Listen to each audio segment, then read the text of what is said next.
Tħabbru 37 għaqda li se jibbenefikaw mit-tieni sejħa għal fondi amministrati mill-Kunsill Malti għall-Arti biex tkompli tissaħħaħ il-Festa Maltija, mejjusa wkoll bħala wirt intangibbli tal-UNESCO. Bejniethom is-37 għaqda se jieħdu madwar €300,000. F'konferenza tal-aħbarijiet fil-Mikas, id-direttura għall fondi tal-Kunsill Malti għall-Arti, Rita Falzon, qalet li din l-iskema tikkonferma l-impenn u d-dedikazzjoni ta' mijiet ta' volontira li jaħdmu matul is-sena kollha biex iżejnu l-pjazzi tat-toroq, ikattru l-kultura mużikali u jżommu ħajja tradizzjonali tal-festi. TVM News tkellem ma' uħud mill-beneficjarji ta' din l-iskema li tiftaħ darbtejn fis-sena. Fi kliem skemi bħal dawn huma l-fulkru tal-għaqdiet volontarji biex ikunu jistgħu jkomplu jinvestu fl-armar fil-mużika u fit-titjib tal-faċilitajiet tagħhom.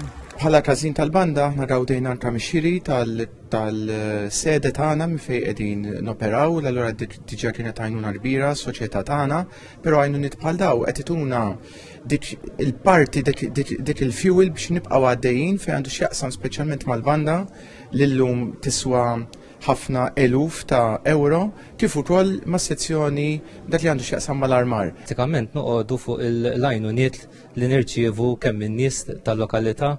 Allura għajnuniet bħal dawn huma importanti biex pereżempju fejn ikollna proġetti ta' armar bħal fil-Kastana qed nagħmlu trofej biex isebħu l-pjazza fi żmien il-festa. Ovvjament jgħinuna ħafna finanzjarjament biex inkunu nistgħu nlestu proġetti bħal daw. Għaddejna mill-100 sena, senedejn ilu, ġifieri il-każin dejjem qed jirreġena ruħu u ddeċidejna biex nirrinnovaw ġifieri din is-sala għaddiem ħafna rinnovamenti ġodda din is-sala, speċjalment din is-sena minna it-twieqi tal-aluminium, twieqi ġodda li jkunu jistgħu jkun iktar sigurtà għal din is-sala jagħtu aktar anki għall-ambjent għax konna din nirriformaw ħafna din is-sala u bekk applikajna għal dawn il-fondi. Il-Ministru għall-Wirt Nazzjonali, l-Arti u l-Gvern Lokali Owen Bonnici qal il-fondi ta' din l-iskema huma mqasma fuq 3 oqsma ewlenin: is-soċjetajiet u l-mużika strumentali, l-armar u d-dekorazzjonijiet tal-festi, kif ukoll it-tisjieħ tas-saħħa u s-sigurtà fil-qasam tal-piroteknika.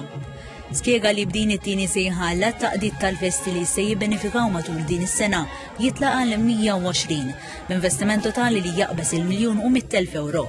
Għal ukoll li b'dan il-mod il-Gvern qed ikompli jissaħħaħ dak li għamilna Maltin u jagħti sostenn konkret lil volontira li jżommu ħajja il-festi fil-lokalitajiet.